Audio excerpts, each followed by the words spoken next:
இது எப்படா நடக்கும் அப்படின்னு நம்ம ரொம்ப நாள் எதிர்பார்த்துக்கிட்டு இருந்த ஒரு விஷயம் நடந்திருக்கு. நம்ம ஆண்டவர் நேற்று மாயாவை பேசவே விடாம வச்சு செஞ்சுட்டாரு.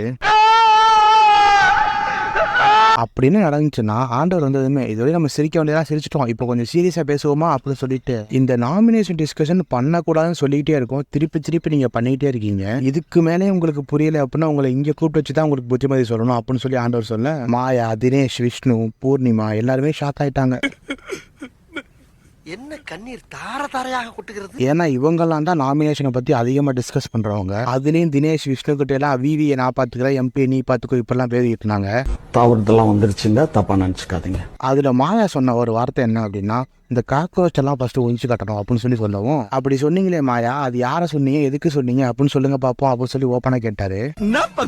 மாட்டிக்கிட்ட பங்கு சார் நான் அது விக்ரம தான் சார் சொன்னேன், அது ஒரு ஃபன்னியா தான் சொன்னேன் அப்படின்னு சொல்லி சொன்னாங்க. காமெடி ஜோக்குன்னு சொல்லிட்டு எதை வேணா சொல்லிட்டே இருப்பீங்களா? அப்ப நானும் ஒரு மிருகத்தோட பேரை உங்களை வச்சு கூப்பிட்டு நானும் ஃபனி ஜோக்குன்னு சொல்லிடவா?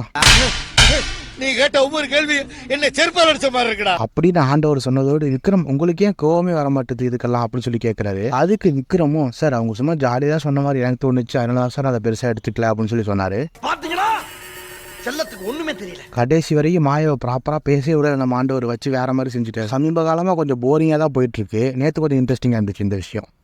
நல்லா இருக்கு. நல்லா இருக்கியா? நல்லா இருக்கு. நல்லா இருக்கியா?